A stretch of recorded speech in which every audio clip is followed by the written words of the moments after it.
KOB Eyewitness News 4 today. Well, time right now is 6:30 on your Thursday morning. Were you lucky enough to see any snow? At least we saw some rain. Yeah, at least, right? Right, and Steve and Cassandra are going to be catching us up and looking ahead. It's part of our Big Four to get you out the door, plus traffic, what's due this morning, and what's happening today. Well, it is the final countdown for state lawmakers. The legislative session ends today. We are there with a live report. And like we just mentioned, our state got some much-needed moisture. Wasn't enough, though, to make a dent in the drought. Team coverage from Steve, Cassandra, and Morgan. And coach under fire. Hear UNM head coach's side of the story. But first, time to check in with Steve Stucker. Yeah, now, Steve, is there more rain to come? Oh, yeah, and I'll be back with details in just a few minutes. And we begin here at 6:31 with a trip to the Roundhouse. The 30-day legislative session ends in just a few hours. We talked budget in our last half hour. Now let's talk about crime. Erica Zuko is live in Santa Fe with more. Erica? Well, Colton and Danielle, as you mentioned, lawmakers will just be here for a few hours. The legislative session officially ends today at noon, and it happens as lawmakers have already sent a budget to the governor's desk, as well as a package of crime bills. Lawmakers passed a package of bills targeting crime and public safety. The bills would require mental health screenings and assistance for inmates to help them get treatment, increase prison time for felons caught with firearms, give retention bonuses to some longtime officers, increase DWI ignition interlock removal requirements, and cut down penalties for some minor offenses like jaywalking. Now, some lawmakers say it's a start, but it doesn't do quite enough. Now, Baby Brianna's law was discussed as being put into that package, but in the end it wasn't. In this case, we will, of course, be still covering and following that issue, and we'll have coverage of the end of the legislative session. Stay tuned for our noon newscast. We're live in Santa Fe. Erica Zuko, KOB Eyewitness News 4. Erica, thank you. The alleged gunman in a South Florida high school shooting is now charged with 17 counts of first-degree murder. And that's after 17 people were killed, 15 more wounded. It's now the deadliest school shooting in the U.S. in the past 5 years. And it's raising questions about how prepared our first responders are here. Emily Jasix here with the answer. Well, Colton and Danielle, unfortunately, our state has seen far too many of these tragedies. Most recently, the library shooting in Clovis and the loss of 2 young lives at Aztec High School. And while we can't predict when a shooting will happen, local first responders are becoming more prepared. Just yesterday, police, fire, and emergency medical services from Bernalillo County joined forces to prepare for the worst. It was their 3rd day of active shooter training. There's no community that's immune from an incident like this. We've seen it several times in New Mexico with Clovis and Aztec, and you see it across the country all the time. And their training was funded through the U.S. Department of Homeland Security, and there will be more. In April, these same first responders will prepare for the possibility of a deadly bombing. Back to you. Thanks, Emily. New Mexico State University could be getting an entire new board of regents if one state senator has her way. Democratic Senate President Mary Kay Papen wants them all to resign. Now, this comes after university regents voted to limit the administrative powers of the school's outgoing chancellor. Regents are appointed by the governor and confirmed by the Senate. Last week, a proposal to overhaul the selection process failed. A former Las Cruces priest is out on bond after surrendering to authorities. According to the Silver City Sun News, Father Ricardo Bausa is accused of sexually assaulting a Hobbs man. The alleged incident took place 2 years ago while he was a pastor at St. Helena Catholic Church. An arrest warrant was issued more than 3 months ago. Well, it still remains to be seen when the suspension will begin for UNM head football coach Bob Davie. Davie is accused of interfering with police investigations, making racist comments around players, and at one point allegedly telling the team to get dirt on a woman who said that a player sexually assaulted her. Davie isn't saying much, but he is saying he wants to get back on the gridiron. I get paid extremely well to do what I do and coach football. And you look across this country right now at the volatility. It's a very complex time. It's a very complex time, not only in college athletics, but on college campuses and across our entire country. So I understand the volatility of the times, and in no way do I feel sorry for myself at all. A vote by UNM Regents Tuesday to deny Davie's appeal violated the Open Meetings Act, though. It was because it was in a closed session. Regents will have to take a new vote and will post a 72-hour notice beforehand. Rain and snow are the big story today. Yep, they've been a godsend for a parched metro, and in some areas, it's still coming down. Morgan Aguilar is telling us what's happening near I-40 in Carlisle. Morgan? Yeah, right now it's coming down pretty good. I highly recommend grabbing an umbrella and a raincoat as you head out the door this morning. And I want to show you the arroyo here. Enough water has accumulated to create some fast moving water in this arroyo along I-40. So a good reminder today to stay away from arroyos and ditches. And if you take a look at some video that our crews captured last night, some large puddles are a welcome sight, but also a good reminder to slow down as the roads are wet and slick, and there are standing water in many spots across the metro this morning. So we do, of course, welcome the rain. It smells good. We're excited there's finally some humidity in the air, and we do want it to continue, but take it slow this morning. And for how much of a dent this is going to put in our drought and how long we can expect the rain to stick around, let's send it back to Steve Stucker. Steve.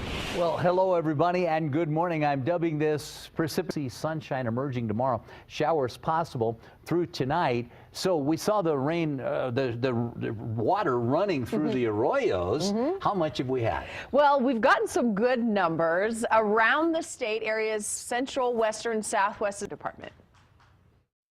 Traffic Watch, brought to you by Garcia Automotive. I-40 eastbound at Unser a little bit busy, but they're moving. Paseo here east of I-25, heavy traffic, and Paseo and Coors also eastbound, just getting a little bit busy. Still to come, some scientists are predicting an interstellar collision of galactic proportions. Do we have to prepare for the end of the world? Plus, Behind these doors is a new class helping New Mexicans live healthier lives. I'll take you inside.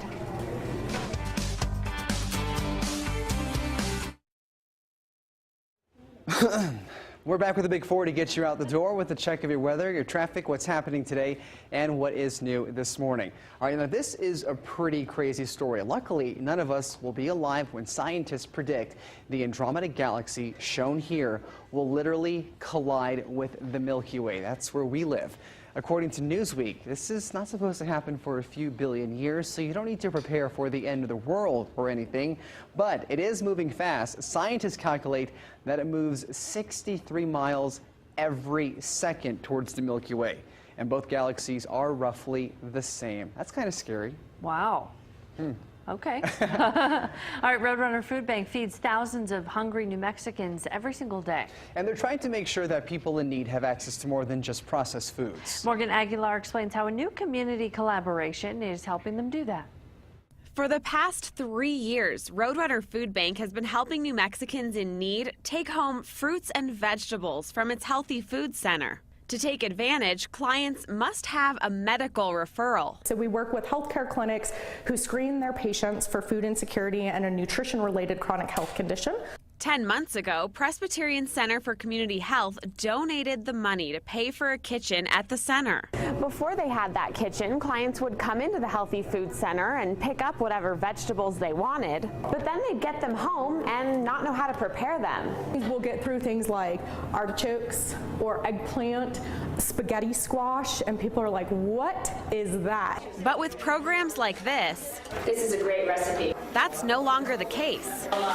These students are at their second of 4 classes of Kitchen Creations, a free diabetic cooking class. It's put on by the Bernalillo County Cooperative Extension Service through the Department of Health and New Mexico State University.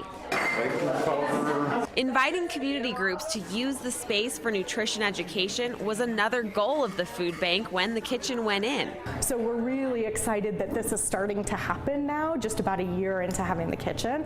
Making sure all New Mexicans have access to not just canned food, but fresh produce too. Morgan Aguilar, KOB Eyewitness News 4. Love to see that going Yeah. on. And I need some veggies to Cook up balance those out veggies, yeah. those heart-shaped donuts and the strawberry cake Rose I made for me. avoided the Hey, so heart-shaped did I. donuts. Well, that's Yes. okay because I eat both of yours plus mine. So there's only 4 or 5 of them during the day. Good morning, everybody. Heading out the day after. And once you come out, make it a great day. Traffic Watch, brought to you by Garcia Automotive. And time now is 6:49. Let's take a look at I-25 at Montgomery, and you can see there's a lot of people out there on the roadways right now, taking it slowly because of the wet roads out there. So just keep that in mind as you're heading out the door. And then taking a look at I-40 at 4th here, you can see the typical backup as we do at this time. No major problems to report across the metro. Waze is saying there is some moderate traffic on Paseo del Norte. This is approaching Eagle Ranch Road. Up next, PNM is so mad the utility took out a full-page ad to rip someone. Find out the who and the why, plus one more look at today's top stories.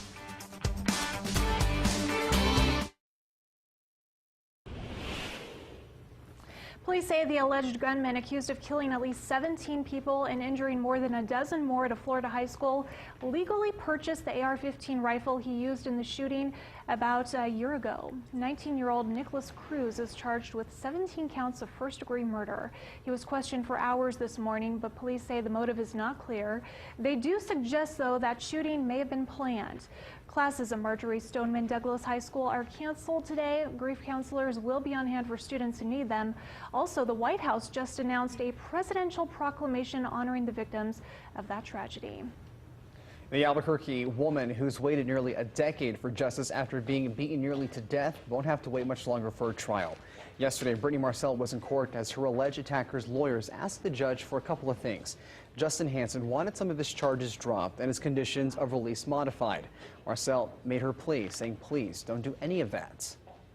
For the last 9 years, I've suffered as he's been kind of walking free on the streets, acting like nothing ever happened after I've been suffering and going under so many reconstruction surgeries because of what he did to my life. He almost took it in that slim second. Judge Cindy Leos kept the original conditions intact. Hansen's trial is set for April. The New Mexico legislature is wrapping up its 30-day session today at noon. A budget and a package of crime bills are headed to the governor's desk. And today there are 55 bills and memorials up for their third reading in the Senate, 25 in the House. Those include changes to the lottery scholarship and the pet food fee for animal programs. PNM shareholders took out a full-page ad in yesterday's Santa Fe New Mexican to blast a small local nonprofit for opposing a bill that would have benefited the power company. The bill would have allowed PNM to recoup losses from the closing of a coal-burning power plant in San Juan County. It was tabled 2 weeks ago in the Senate. Replacing the city of Bloomfield's wastewater treatment plant comes with an $11 million price tag.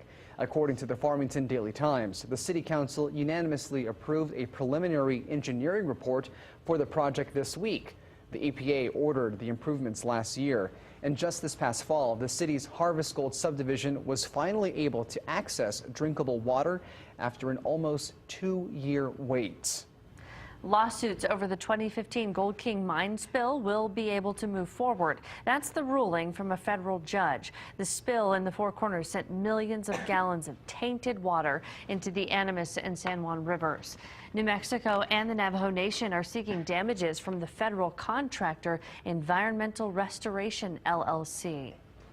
The city of Roswell is getting a new aquatic center and plans to open that later this year. That's the information we're getting on that. It just needs someone to run things on that now. This week, city councilors moved ahead to start taking proposals from outside companies to do just that, and that's according to the Roswell Daily Record. The Cahoon pool had to close a couple years ago because the city said it was too expensive to repair. I'm Morgan Aguilar live at I-40 and Carlisle, where the rain is coming down pretty good this morning. In fact, enough has accumulated to create some fast-moving water in the arroyo here. At this point, traffic along I-40 moving along just fine, but it is definitely a good reminder to grab that umbrella and take it slow on the roadways this morning. Guys, back to you. All right, here. Traffic Watch, brought to you by Garcia Automotive. 6:56, we're taking a look at I-25 at Comanche. Looks like it's getting busier out there, but they are still moving along. As Steve and Colton have both said, slow down. Those roads are wet. Take it slowly. Yeah, not only puddles, but accumulated oils from the months of drought. Let's take a look at the rain scattered around the state. Snow in the mountains outside of Santa Fe up to Taos and out to Mount Taylor. We've got some action in the Albuquerque metro that'll continue for quite some time to come. Puddles at the bus stop for your kids this morning, but temps not too bad, 38 to 48. We'll end up in the 50s here with showers possible through mid-afternoon. We're going to start updating you again at 7:26. Today's show is coming up next. Take some time to really enjoy your life today, and may God bless.